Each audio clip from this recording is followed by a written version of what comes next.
사도신경으로 함께 신앙 고백하겠습니다. 나는 전능하신 아버지 하나님 천지의 창조주를 믿습니다. 나는 그 유일하신 아들 우리 주 예수 그리스도를 믿습니다. 그는 성령으로 잉태되어 동정녀 마리아에게서 나시고 본디오 빌라도에게 고난을 받아 십자가에 못 박혀 죽으시고 장사된 지 사흘 만에 죽은 자 가운데서 다시 살아나셨으며 하늘을 오르시어 전능하신 아버지 하나님 우편에 앉아 계시다가 거기로부터 살아있는 자와 죽은 자를 심판하러 오십니다. 나는 성령을 믿으며 거룩한 공교회와 성도의 교제와 죄를 용서받는 것과 몸의 부활과 영생을 믿습니다. 아멘. 찬송 276장 함께 하겠습니다. 아버지여 죄인을 용납하여 주시고 예수님의 이름으로 구원하여 주소서. 아버지를 떠나 산지 벌써 오래되었고 험한 길에 고난 몸이 이제 돌아옵니다. 전에 하던 헛된 일을 애통하게 여기고 겸손하게 엎드려서 용서하심 빕니다. 은혜 감당 못하오나 회개하는 영혼과 나의 약한 육신까지 감해드리옵니다. 나의 죄를 사하시려 주님 죽으셨으니 그 공로를 의지하여 주만 의지합니다. 아버지여 용납하사 나를 품어주시고 주의 사랑 품 안에서 길에 살게 하소서. 아멘.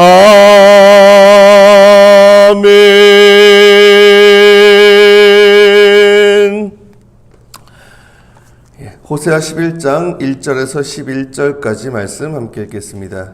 구약성경 1266페이지 호세아 11장 1절에서 11절까지 봉독합니다.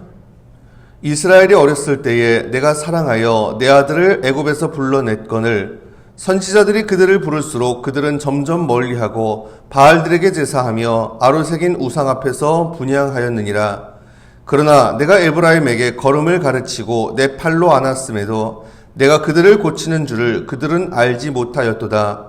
내가 사람의 줄 곧 사랑의 줄로 그들을 이끌었고 그들에게 대하여 그 목에서 멍에를 벗기는 자같이 되었으며 그들 앞에 먹을 것을 두었노라. 그들은 애굽 땅으로 되돌아가지 못하겠거늘 내게 돌아오기를 싫어하니 아수르 사람이 그 임금이 될 것이라. 칼이 그들의 성읍들을 치며 빗장을 깨뜨려 없이 하리니 이는 그들의 계책으로 말미암음이니라. 내 백성이 끝끝내 내게서 물러가나니 비록 그들을 불러 위에 계신 이에게로 돌아오라 할지라도 일어나는 자가 하나도 없도다. 에브라임이여 내가 어찌 너를 놓겠느냐. 이스라엘이여 내가 어찌 너를 버리겠느냐. 내가 어찌 너를 아드마같이 놓겠느냐. 어찌 너를 스보임같이 두겠느냐. 내 마음이 내 속에서 돌이켜 나의 긍휼이 온전히 불붙듯 하도다. 내가 나의 맹렬한 진노를 나타내지 아니하며 내가 다시는 에브라임을 멸하지 아니하리니 이는 내가 하나님이요 사람이 아님이라. 네 가운데 있는 거룩한 이니 진노함으로 내게 임하지 아니하리라. 그들은 사자처럼 소리를 내시는 여호와를 따를 것이라. 여호와께서 소리를 내시면 자손들이 서쪽에서부터 떨며 오되 그들은 애굽에서부터 새같이 아수르에서부터 비둘기같이 떨며 오리니 내가 그들을 그들의 집에 머물게 하리라. 나 여호와의 말이니라. 아멘. 사순절 특별 새벽 기도의 21번째 날입니다. 오늘도 주님 앞에 나와서 기도함으로 하루 시작하신 여러분께 주님의 은혜가 가득히 마시길 간절히 바랍니다. 아멘. 호세아 10장까지는요, 주로 남편과 아내의 비유를 사용해서 하나님과 이스라엘 간의 관계를 표현했었죠. 자, 11장부터는요, 하나님과 이스라엘 간의 관계가 주로 이제 부모 자식 간의 관계로 나옵니다. 근데 이런 비유를 통해서 반항함에도 불구하고 끝까지 받아주시는 아버지의 사랑을 표현한 거죠. 14장까지에 걸쳐서 이런 식의 내용이 쭉 나옵니다. 근데 그 중에서도 아버지이신 하나님의 애틋한 사랑이 가장 정말 감동적으로 표현된 곳이 이 11장이에요. 이 11장은요, 이스라엘의 과거, 현재, 미래 순서로 진행이 됩니다. 먼저 과거, 1절부터 4절까지 이 과거는 은총의 과거라고 할 수 있겠습니다. 1절 말하죠. 이스라엘이 어렸을 때, 유년기. 그때 내가 사랑하여 내 아들을 애굽에서 불러냈거늘 이집트 종살이에서 탈출하게 하시고 그때부터 하나님 쭉 키우신 그 장면이죠. 그래서 그때부터 한없는 그 사랑으로 어린아이를 품어주시고 얼러주시는 그런 아버지의 모습. 자, 근데 어쨌든 2절, 3절 보면은 자꾸 이들이 엇나가고 엉뚱한 짓을 해도 그래도 아버지는 변함없는 사랑으로 그들을 대하시고 4절에 보면 그 목에서 멍에를 벗기는 자같이 되고 그들 앞에 먹을 것을 두었노라. 우리 또한 마찬가지입니다. 우리는 죄인이고 자꾸만 우리는 엇나가고 하지만 그래도 그런 우리를 구원하시고 자녀 삼아주신 거 다 하나님의 은총인 거죠. 근데 5절부터 7절까지는 이게 현재입니다. 반역의 현재라고 할 수 있겠습니다. 근데 과거의 그 은총에도 불구하고요, 이스라엘은 그 은혜를 잊어버리거든요. 그래서 아까 앞부분 유년기에도 나왔지만 5절부터 보게 되면 이들이 정착한 다음에 본격적으로 그들이 우상을 섬기고 하나님을 의지하지 않고 세상적인 힘, 특히 강대국들을 의지하려 하는 모습이 여기서 계속 나옵니다. 5절 말합니다. 그들은 애굽 땅으로 되돌아가지 못하겠거늘 내게 돌아오기를 싫어하니 아수르 사람이 그 임금이 될 것이라.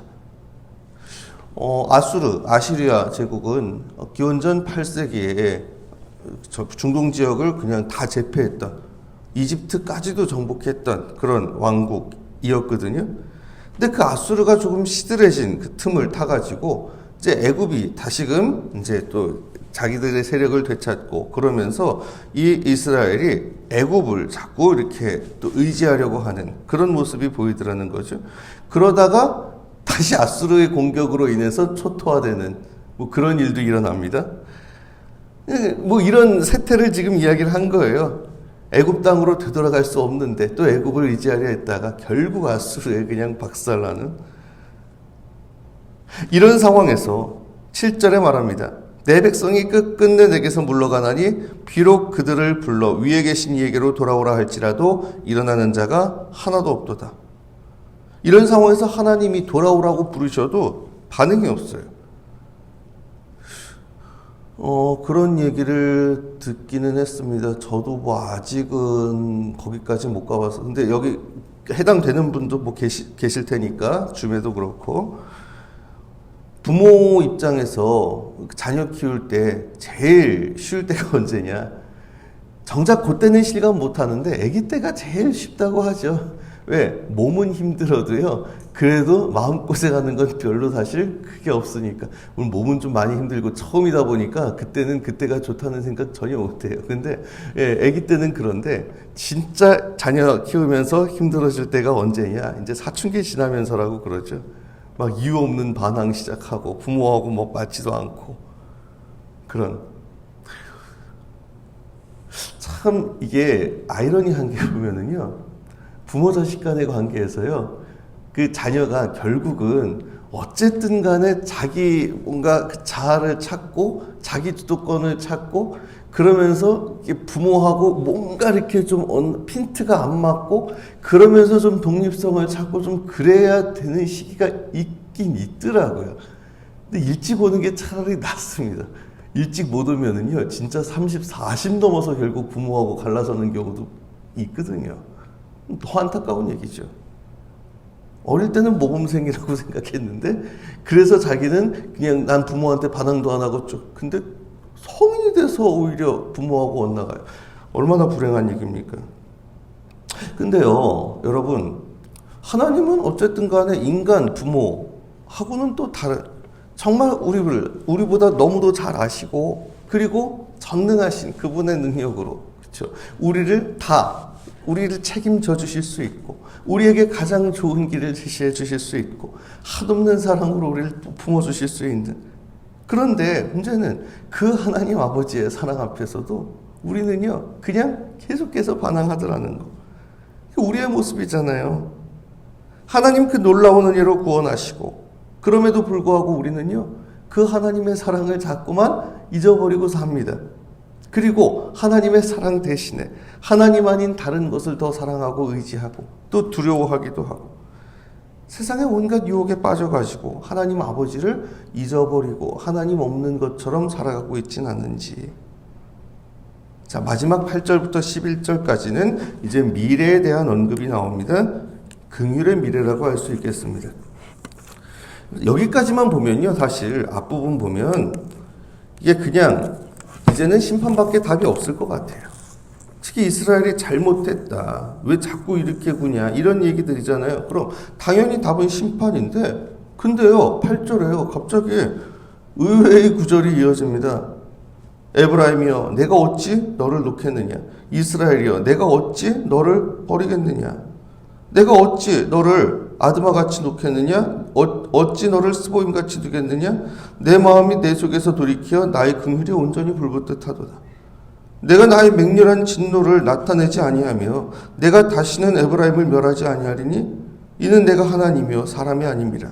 내 가운데 있는 거룩한 이니 진노함으로 내게 임하지 아니하리라. 심판밖에 없을 것 같은데 갑자기 용서가 나와요. 야, 내가 어떻게 너를 놓을 수 있겠어? 내가 어떻게 너를 포기할 수 있겠어? 내가 너에게 진노하지 않을 거야. 다시는 에브라임을 멸하지 않을 거야. 사실 논리적으로는 말이 안 되잖아요. 근데 왜 이렇게 얘기하시는 거예요? 다른 거 없어요. 아버지니까. 자식을 포기 못하니까. 여기 아드마 스보임 8절에 나오죠. 정확히 이 도시들에 대해서는 크게 알려진 바는 없습니다. 근데 뭐 일단은 소돔과 고모라하고 같이 동맹을 맺었던 도시들로 알려져 있는데요. 그 이후에 어떻게 됐는지는 몰라요. 근데 소돔과 고모라가 망할 때 같이 망했을 거라는 그런 이야기들이 있습니다. 그런 걸로 추정되거든요. 근데 같이 심판받았던 그런 도시들, 걔네들하고는 너희는 다르다. 내가 어찌 그들하고 너희를 똑같이 대하겠느냐. 왜요? 너희에겐 내가 아버지니까. 그렇잖아요. 우리가 자녀들을 대할 때 마찬가지잖아요. 아무리 애들이 잘못하고 아무리 그래도 물론 그 자리에서 혼내고 섭섭한 거 내가 또 표출하고 그게 감정적으로 표현되고 할 수는 있어도, 그럼에도 불구하고 그냥 다시금 회복할 수밖에 없고 다시금 받아줄 수밖에 없는, 왜요? 우리가 부모이기 때문에. 하나님, 우리를 보시는 하나님의 마음이 그렇다는 거죠. 그러면서 미래에 대한 예언이 나옵니다. 하나님이 사자처럼 소리를 내신대요. 10절에 말합니다.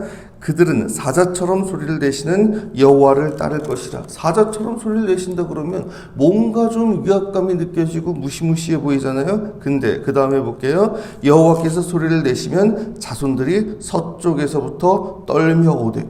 사자처럼 막 우렁찬 소리를 내시는데 그게 멸망시키기 위한 게 아니래요. 심판하고 벌 주시기 위한 게 아니래요. 오히려 그 큰 소리로 자녀들을 저 멀리서부터 다시 불러 모으시려는 거죠. 물론 그 소리가 좀 크고 하다 보니, 그리고 자기들이 저지른 게 있다 보니 10절 후반부에 보면은 자손들이 서쪽에서부터 떨며 오며, 한 번 또 이게 징계를 한 번 또 받았고 결국 나라가 망하고 흩어졌고 했던 백성들, 그러기에 자기들의 죄값을 또 알고 하나님 두려운 줄 알기에 이제는 떨면서 그래도 그 하나님이 사자처럼 자녀들을 부르시는 그 소리에 응답해서 돌아오게 될 것이다. 그 음성을 듣고 그리고 11절 말합니다. 그들은 애굽에서부터 새같이 아수르에서부터 비둘기같이 떨며 오리니 내가 그들의 집에 머물게 하리라. 나 여호와의 말이니라. 그들이 서남쪽 아수르 애굽에서 또 동쪽 아수르에서부터 거기에서 비둘기같이 떨면서 와서 그래서 결국 그들의 집에 내가 그들을 머물게 할 것이다. 이건 누구의 말? 나 여호와의 말이다. 여러분, 몇 주 전에 우리가 주일 예배 때도 나눴지만 은혜로운 아버지의 비유, 또 탕자의 비유라고 불리는 말씀 있지 않습니까? 그게 뭐예요? 사실 그 둘째 아들은 이게 할 말이 아무것도 없는, 속된 말로 할 말이 아무것도 없는 놈이에요. 진짜로. 이거는 후레 자식 그 자체입니다. 어떻게 아버지한테 유산을 요구해가지고 그렇게 나갈 수 있어요?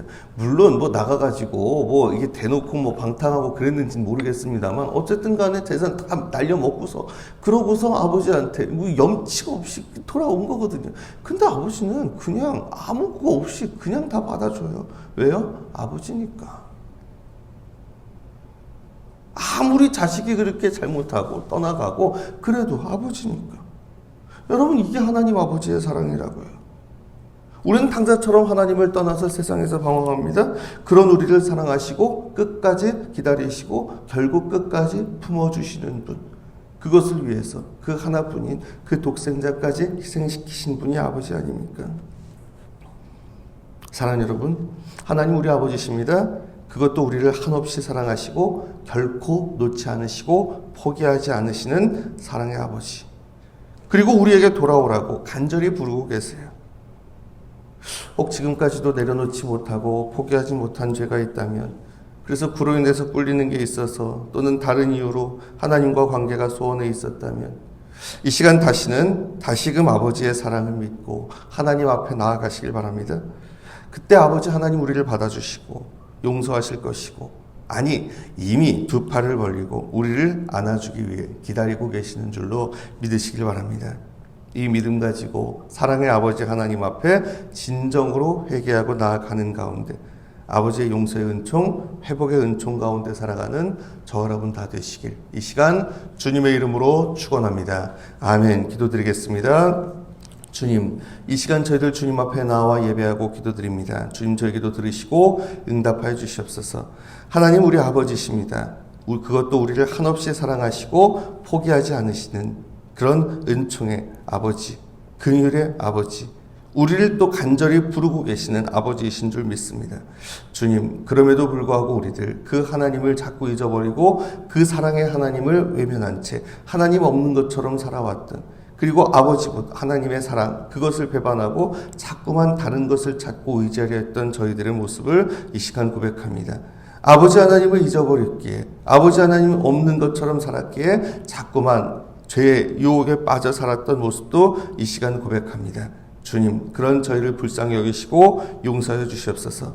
그럼에도 불구하고 우리를 받아주시는 아버지 하나님께 우리들 떨며 나아가길 원합니다. 그럼에도 불구하고 우리를 품어주시는 아버지께 우리들 정말 염치 없지만 그래도 아버지의 사랑을 믿고 조심스레 나아가길 원합니다. 그럼으로써 진정 우리를 받아주시고 용서하시는 아버지 하나님 품에 안겨서 우리가 용서를 받고 회복을 얻고, 그러기에 아버지 하나님과의 관계가 회복되며 아버지 하나님 안에서 우리들 다시금 정말 그 아름다운 하나님의 사랑을 온전히 경험할 수 있도록, 아버지 하나님과 늘 함께하는 천국을 누릴 수 있도록 주님 인도하여 주시옵소서. 감사드리며 이 모든 말씀 우리 아버지 하나님께로 우리를 인도해 주신 우리 주 예수 그리스도의 이름으로 간절히 기도드리옵나이다. 아멘. 주님 가르쳐 주신 기도 함께 드리겠습니다. 하늘에 계신 우리 아버지, 아버지의 이름을 거룩하게 하시며 아버지의 나라가 오게 하시며 아버지의 뜻이 하늘에서와 같이 땅에서도 이루어지게 하소서. 오늘 우리에게 일용할 양식을 주시고 우리가 우리에게 잘못한 사람을 용서하여 준 것 같이 우리 죄를 용서하여 주시고 우리를 시험에 빠지지 않게 하시고 악에서 구하소서. 나라와 권능과 영광이 영원히 아버지의 것입니다. 아멘. 오늘 말씀 기억하면서 이 시간 함께 기도하기로 합니다. 하나님 우리 아버지시죠. 우리를 한없이 사랑하시고 결코 포기하지 않으시는 그럼에도 불구하고 우리가 자꾸만 그 하나님을 외면하고 다른 걸 쫓아 살았다면, 그리고 하나님 아버지 앞에 내려놓지 못한 죄가 있어서 감히 나아가지 못하고 있다면, 이 시간 그것도 정직하게 내려놓고 고백하면서 나아갔으면 좋겠습니다. 그럼에도 우리 하나님은 우리를 품어주시고 사랑해주시고 회복시켜주시는 줄 믿기에 염치 없지만 두려워 떠는 그 떨리는 마음을 가지고도 아버지 하나님께 나아가는 가운데 우리가 하나님 아버지께서 우리를 용서해 주시고 회복시켜 주시는 은총을 누리기를 원합니다. 이런 소망을 가지고 이 시간 다시금 용기를 내서 아버지 하나님께 나아가는 시간 됐으면 좋겠습니다. 계속해서 한 가지씩 우리가 집중적으로 기도하는데, 고난주간에는 계속 고통받는 이들을 위해서 기도하고 있죠. 오늘은요, 정말 자기 스스로는 어쩔 수 없었던 불가항력적인 그런 문제 때문에, 뭐 그게 전쟁도 있을 수 있고, 그렇죠. 또 전쟁, 뭐 테러도 있을 수 있고, 뭐 내전도 있을 수 있고, 세계 곳곳에서, 그리고 또 우리나라에서도 있을 수 있는 각종 사건 사고들로 인해서, 아니면 정말 자연재해들로 인해서, 그렇죠. 그래서 갑작스럽게 고통을 당한 이들, 갑작스럽게, 그렇죠. 떠났거나 갑작스럽게, 그렇죠. 뭐 이렇게 정말 부상을 입었거나 갑작스럽게 진짜 무슨 재산을 잃고, 무엇보다도 갑작스럽게 소중한 사람들을 잃은, 참으로 갑작스러운 그런 어려움들 때문에 고통을 겪고 있는 이들, 이게 참 갑작스럽게 그런 어려움을 겪은 분들은 그게 회복되기도 참 쉽지는 않을 겁니다. 물질적인 회복도 그렇지만 그 심리적인 문제, 정말 하나님께서 그런 가운데도 함께 해주셔서 그 마음 위로해 주시고 치유해 주시고 회복시켜 주시고, 그래서 주님 은총 안에서 참으로 그들이 그런 어려움들을 딛고 일어설 수 있도록, 그 트라우마를 온전히 회복할 수 있도록, 정말 갑작스러운 문제로 인해서 예상치 못한 고통에 오랫동안 정말 트라우마를 겪고 있는 그들을 위해서 이 시간 우리가 오늘은 좀 집중적으로 기도했으면 좋겠고요. 계속해서 여러 가지 마음속의 소원들, 우리 기도 제목들 간절하게 내려놓고 간구하신 후에 각자 자기의 자리로 자유롭게 돌아가시길 바랍니다. 함께 기도드리겠습니다.